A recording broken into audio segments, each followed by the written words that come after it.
Harper Perennial and HarperAudio present The Teacher of Auschwitz, a novel, by Wendy Holden. Read by Wendy Holden and George Naylor. Dedicated to Zuzana Ruzizkova, who first told me about Fredy. Preface. This is the story of a remarkable human being whose light illuminated some of the darkest corners of the Holocaust.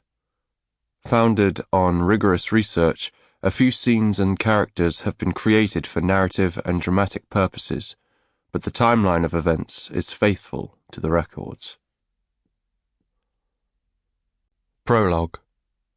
My name is Fredy Hirsch, although my friends call me Fredy. Please, be so kind as to remember my name. The word Hirsch means stag in German and, like a deer, I've been on the run for much of my life. Today, the hunting of Fredy Hirsch will end in a kill. I'm not afraid for myself, but for the children in my care. They are all I focused on since the world started burning, and I shudder to think what might become of them.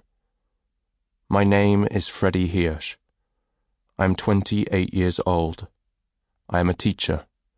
I am a dreamer. I am not just a number.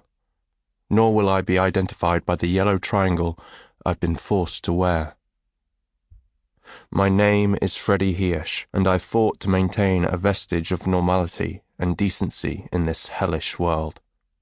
I have loved and laughed, cried and almost died 1,000 times. My name is Fredy Hirsch. I'm a good man. Please, be so kind as to remember my name. Chapter 1. September 1943. Alle! Raus! Raus! Nazis with fixed bayonets bawled at us to get out the moment the heavy wagon doors slid open. A blast of air into our fetid wagon made us dizzy. Their attack dogs were foaming at the mouth, straining on their leashes and leaping up as if to bite.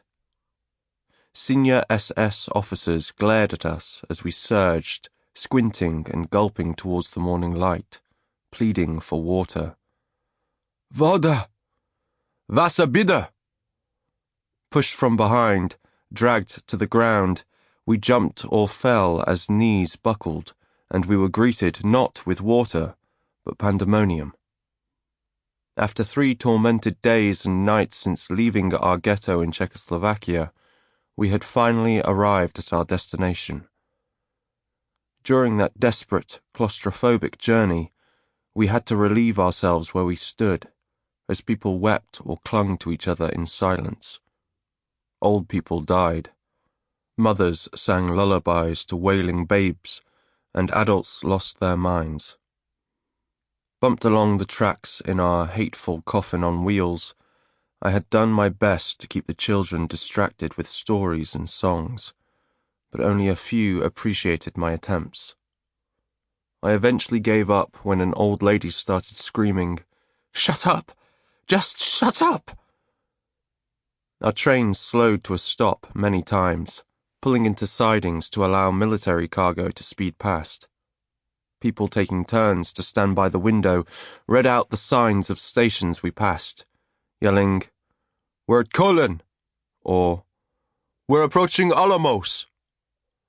The name of every town triggered fresh wails for those places and the lost families and lives. When a voice called ominously, "We've just crossed into Poland," the carriage fell horribly silent. No matter how bad things had been before, we'd at least been in a land we knew and loved. Yet still we rolled on.